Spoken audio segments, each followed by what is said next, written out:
Tantor Audio, a division of Recorded Books, presents Will Fain, U.S. Marshal, Book 2, by R.O. Lane, narrated by A.T. Chandler.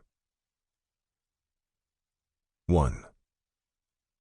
Will Fain found the new buggy rode so much better than the wagon, and it was faster and easier on the horse, so he, his wife Virginia, and the two children, Jacob and Annabelle, were able to make it to the ranch in a little over 2 hours from Santa Angela.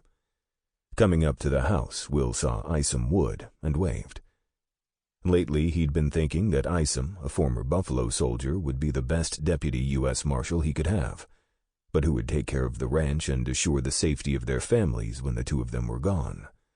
That would require some figuring out.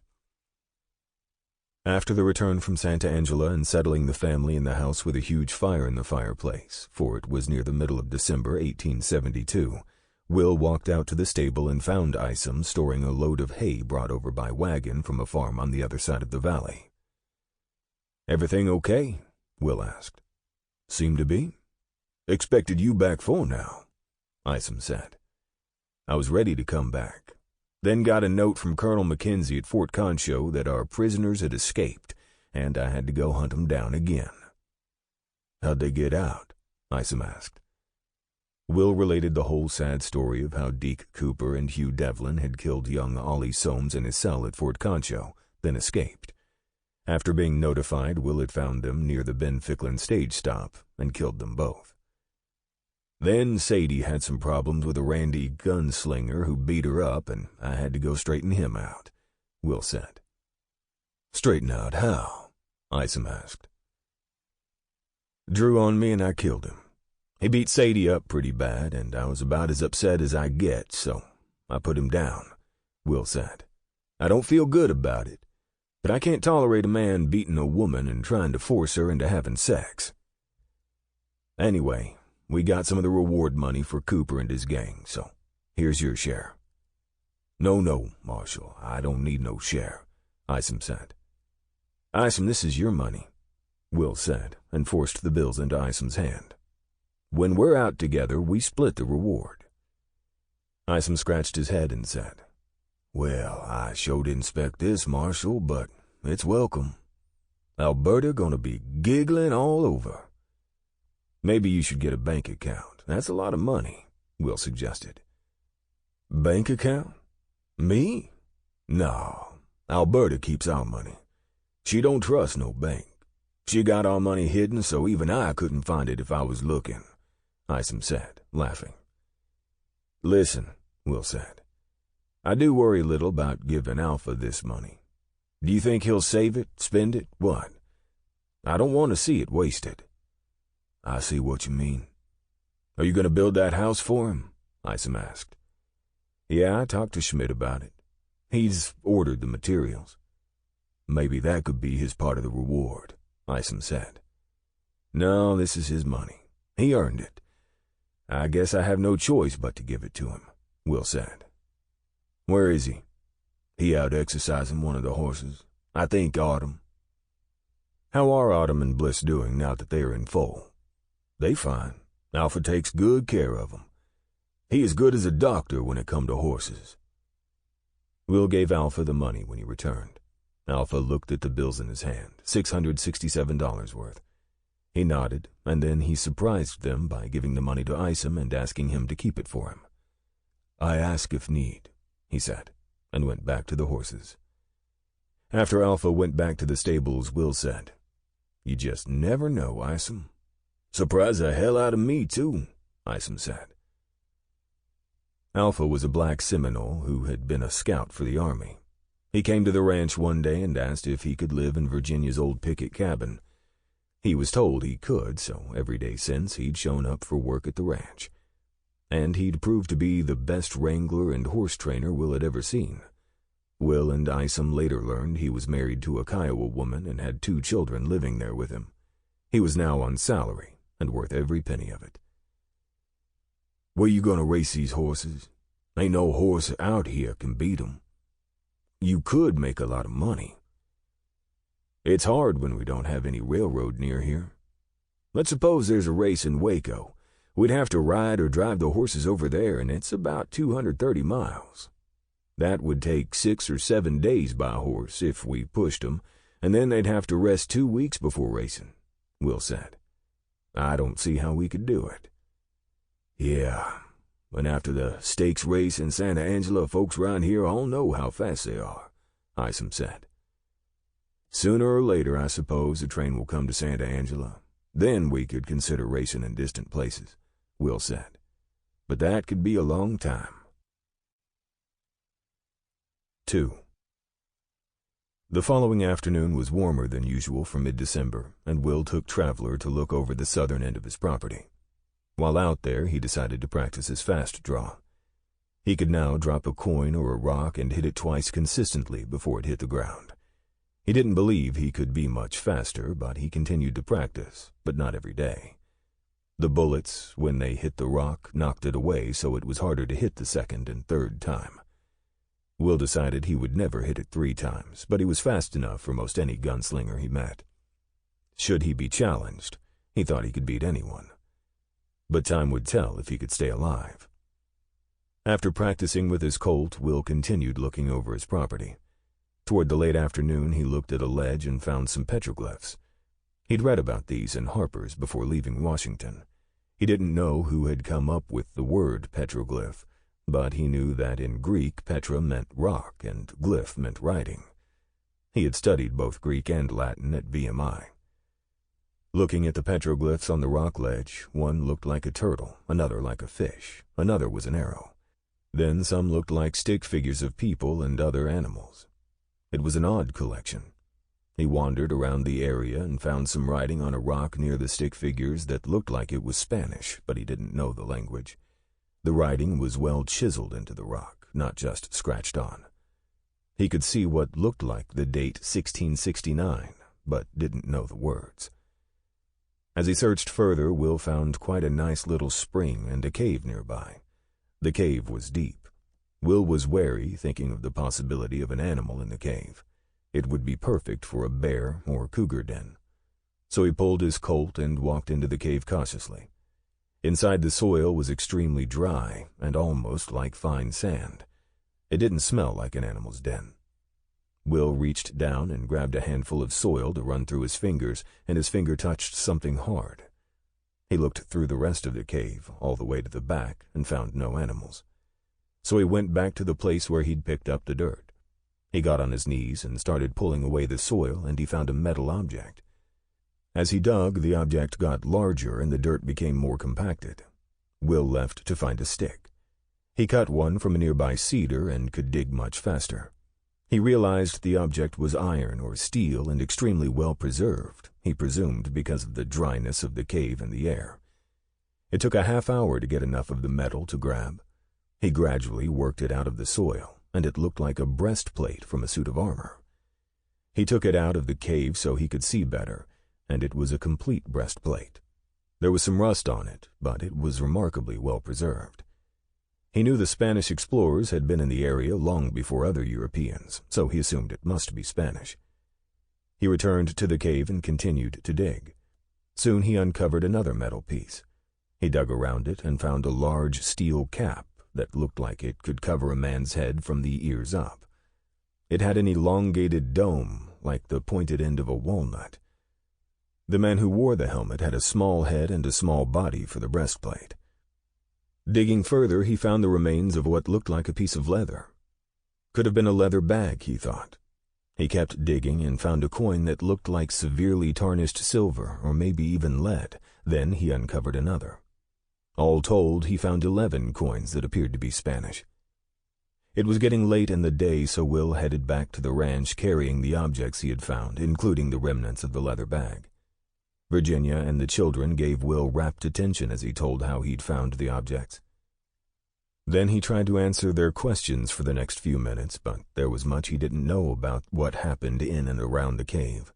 Virginia was especially fascinated and wanted Will to take her to the site the next day. And of course the children wanted to go too. The next morning he saddled Bliss for Virginia. While he was doing it, he started laughing, and Virginia said, "What?" "I was just thinking that you and Bliss belong together. You're both with child, or in foal, or something." "Darn right," she said as she punched him in the arm. Jacob rode his pony and Annabelle sat in front of Will on Arch. Good old gentle Arch. He could be counted on for his sweet temperament.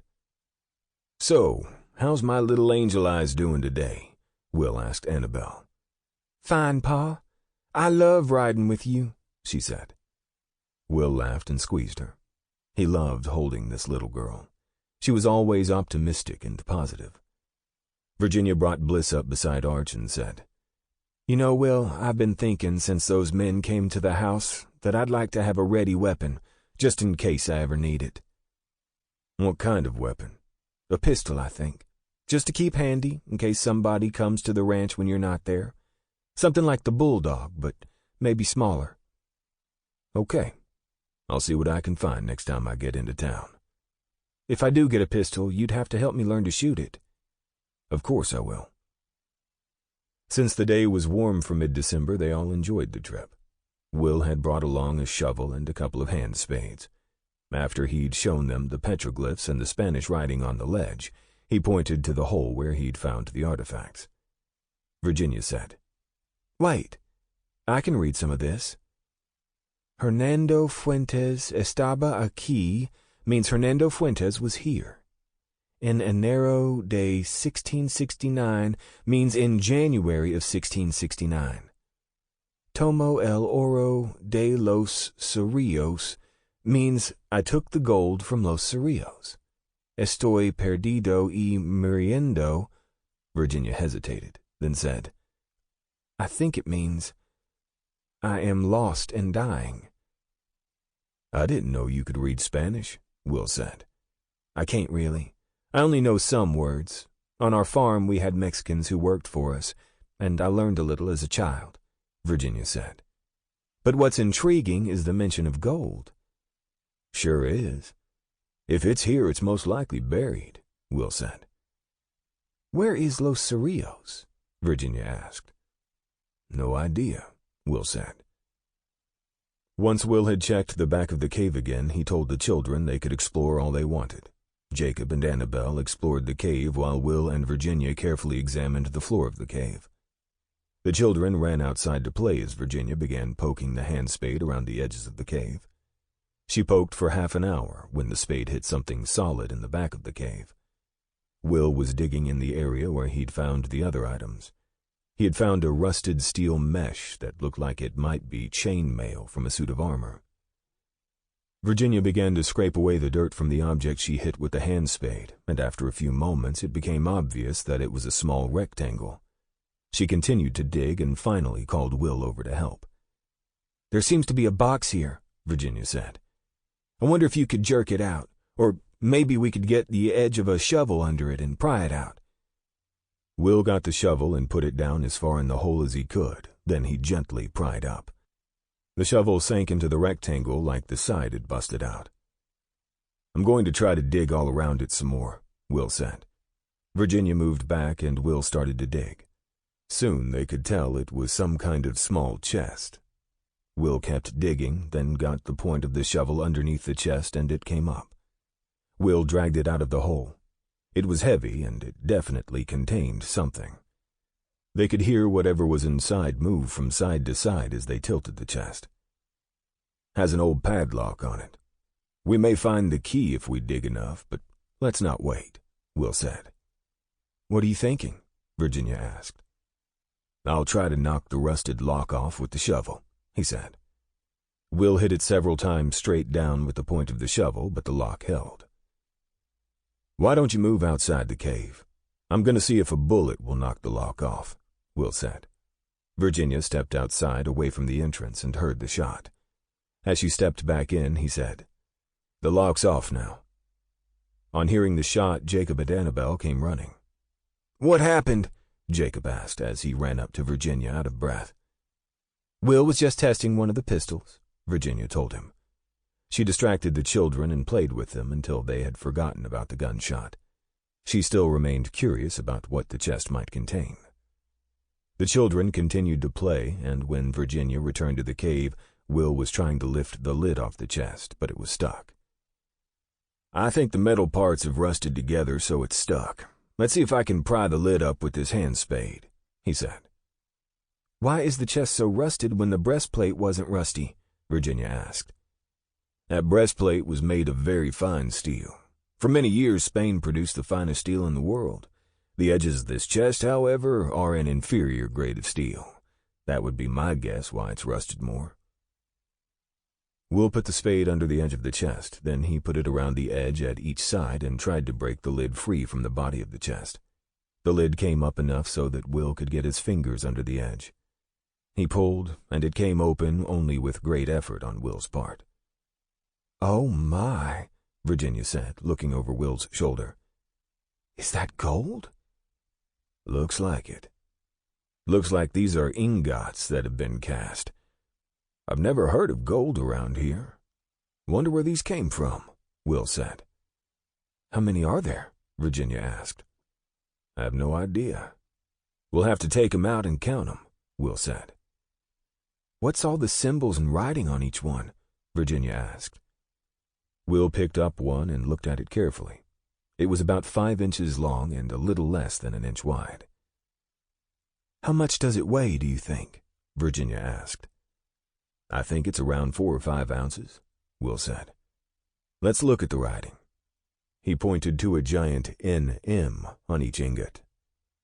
"Could that be New Mexico, do you think?" "In Spanish, the initials would be the same. Nuevo Mexico," Virginia said. "But what would it mean?" "I think it would mean it was mined and cast in what the Spanish called Nuevo Mexico," Will answered. "I bet anything that Los Cerrillos is in New Mexico territory." "See that V?" Virginia pointed. "Could that be a Roman numeral 5 for the number of ounces?" Virginia asked.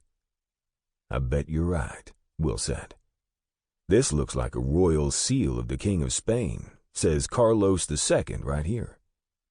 "Do you think Hernando Fuentes stole the gold?" Virginia asked. "He must have. I've heard that Spain keeps meticulous records. There's probably some mention of this gold in the records, but you'd have to go to Spain to see them," Will said. "I'd rather the children not know about these gold ingots," Virginia said. "They could very innocently let something slip. Let's hurry and count them while they're still playing." They counted exactly 200. Will guessed all 200 weighed almost 70 pounds. Must have had a horse or burro to carry it. "I wish we didn't have to carry them in the chest." Thinking quickly, he said, "Let me go get my saddlebags." They worked together and crammed all the ingots into both sides of the saddlebag. Will took the chest and put it back into the hole and covered it up. "We'll pick that up later," he said. "In fact, we'll probably be back here digging before you know it. But now we won't have to answer questions from Jacob and Annabelle about what's in the chest." They returned to the house, and after the children were asleep that night, Will dug a hole in the corner of the cellar and lined it with stone and mortar. He and Virginia wrapped the ingots in separate bundles of leather and placed them in the rock box. Will placed 2 large pieces of stone over the top and covered the cracks in the top with mortar. Then he covered the whole thing with nearly 3 feet of dirt and packed it in solidly. They kept out one of the ingots. Will wanted to show it to T.C. Frost at Frost Bank in San Antonio and see if he could determine what it was worth. The potential problem, as Will saw it, was that if anyone could link that gold ingot to Will or Virginia, they could end up with robbers at their house, forcing them to tell where the rest of the ingots were located. For that much money, almost any outlaw alive would be willing to kill them. Virginia had been wise in not wanting the children to know. Will realized he'd have to be careful and probably wait until he next traveled to San Antonio so that he could show it to his banker, T.C. Frost. 3. Will had the 3 reward posters he'd taken from Sheriff Haskins' office, thinking they were some of the worst outlaws, and he probably should be out chasing them. But he stayed at home. Christmas was coming, and he wanted to be home for the day. They'd bought a few small gifts for the children, and he had bought Virginia the latest model Singer sewing machine that he had seen her looking at on the buy sheet from Aaron Montgomery Ward, a new mail-order company based in Chicago. Vex Mercantile had ordered it and was holding it for a few days. Vex told Will that Montgomery Ward had sent notice that it was planning a full catalog with illustrations the next year. For Jacob, they had ordered new clothes, a model train made of lead with wheels that turned and cars painted bright colors. He'd shown an interest in learning to read, so he also got the 4 McGuffey readers and Ray's arithmetic series. They'd also ordered the Spencerian Guide to Practical Penmanship. Virginia and Will had both learned from these books, and they thought Jacob was ready to start. And they both felt that Annabelle might learn right alongside Jacob simply from being so curious about things. They had gotten Annabelle a new rosy-cheeked doll, some new clothes, and some drawing books. She was constantly at the kitchen table drawing something. The day before Christmas Eve, Will and Virginia drove to town in the wagon, leaving the disappointed children with Alberta and Isum. They bought a few things for the children's stockings and for the Woods and for Alpha and his family. Vex had a shipment of oranges, and they bought a few. They bought some peppermint sticks and other hard candy. Vex had painted over the stenciling on the sewing machine crate. Virginia claimed to have no idea of what it was, but Will figured she knew anyway. On Christmas Eve, Will took groceries and Christmas gifts to Alpha and his family. Later, the Fains and the Woods exchanged gifts, and the men went out to chop down Christmas trees. They chopped down 2 small cedars that they thought would work well. They nailed some boards to the bottom as a stand, and each family had a Christmas tree. In each family there were children excited to decorate the trees. In the Fain household, Virginia popped popcorn, and the children and Will strung it with sewing thread and decorated the tree with it. Virginia brought out peppermint candy canes and some pretty colorful bows to complement the popcorn. She'd bought an angel with a frilly dress and wings at Vex, and they put it on the top as a final touch. On the mantel, Jacob and Annabelle hung their stockings and kept looking out the window for Santa Claus. Will was at his best when reading The Night Before Christmas. He had a lot of little boy in him, Virginia thought, and she loved him more than ever. She knew he loved her, but she'd never really expected him to love her children so much. She couldn't imagine anyone more tender than Will. She couldn't remember a single time he'd ever gotten angry with the children, or with her. She was so grateful to have Will after her first husband had been killed by Indians. The children were up long before the sun, and Will and Virginia enjoyed watching them look through their stockings and open their gifts. Virginia oohed and awed over the Singer sewing machine. She gave Will a framed embroidery she'd done herself that said, "Thank you, dear husband, for being mine." Will held it in his hands for a long moment, cleared his throat, and said, "I'm the one who should be thanking you. You've made my life complete." Virginia started the goose cooking soon after. She'd made the pecan and apple pies the day before. They would enjoy them later with thick, sweet cream. Virginia's old milk cow was still producing about 2 gallons a day and supplying 3 families now. Just as they were ready to eat, there was a knock on the front door. Jacob and Annabelle ran and opened the door. A cowboy stood there with his hat in his hand. Will came up behind the children and said, "Howdy." "Howdy. Name's Del Cole. I'm looking for work. Saw your house. Thought I'd ask if you was hiring," he said. "I'm Will Fain, Del. This is my wife, Virginia, and our children, Jacob and Annabelle." "What kind of work do you do?" Will asked. "Most any kind. I was cowboying on a cattle drive from South Texas when my horse fell on me and broke my leg. Laid me up 3 months over in San Saba. Leg's pretty good now. I still limp a little, but the leg's getting stronger every day. Been looking for work some time now, but can't seem to find anything, it being winter and all."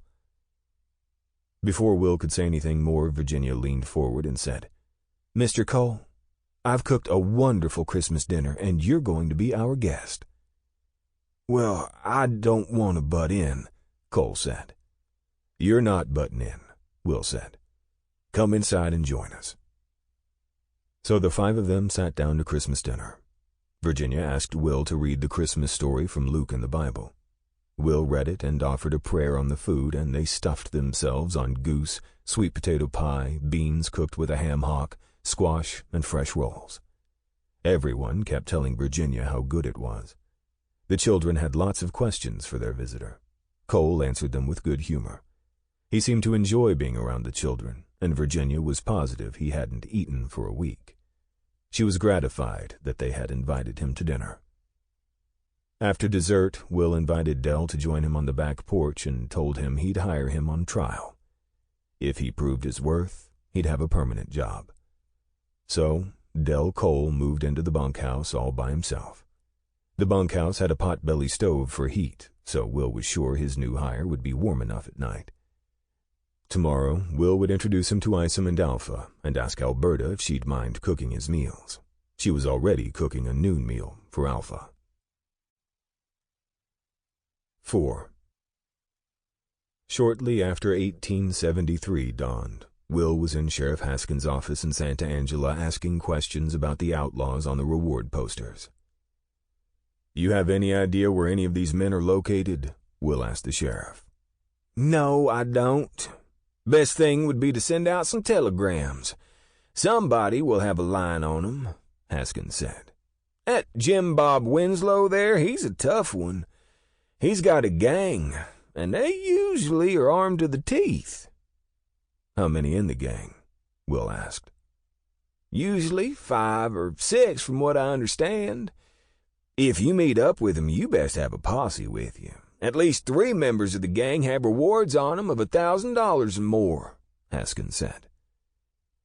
Will went to the telegraph office and asked Johnny Potts to send telegrams to several cities inquiring about Jim Bob Winslow, Seth Breen, and Dudley Stringham, all wanted for murder and other crimes, including bank and attempted train robberies. "Johnny, I got one more telegram to send. Charlie Bissell, Stuyvesant Apartments, New York, New York. Need weapon for my wife to carry. Stop. Need 2 like Webley in .32 caliber if available. Stop. If not, advise other. Stop. Grateful always. Stop. Will Fain." Charlie Bissell had been Will's instructor in fast draw at the Colt factory. He was the fastest man with a gun that Will had ever known, and a good friend. If Webley could be had in .32 caliber, Charlie would get it for him. Some bad hombres had come to the ranch some time back and scared Virginia, and that had prompted her to speak to Will about getting her a pistol for the house. Once he taught her to use it and she practiced some. She'd be deadly with it. Will walked over to Vec's saloon, which was connected to his mercantile, and had a beer, his first in a long while. During the war, he'd drunk whiskey like everyone else on General Grant's staff, but he'd lost the taste for it. An occasional beer was good, depending on the quality of the beer, and Vec's saloon did have good beer. Toward the middle of the afternoon, he wandered over to the telegraph office, and Johnny gave him a telegram recently arrived. It was from the sheriff in Waco. U.S. Marshal Will Fain, Santa Angela. 2 deputies dead. Stop. Seeking Lyle Langston and Dave Pierpont. Stop.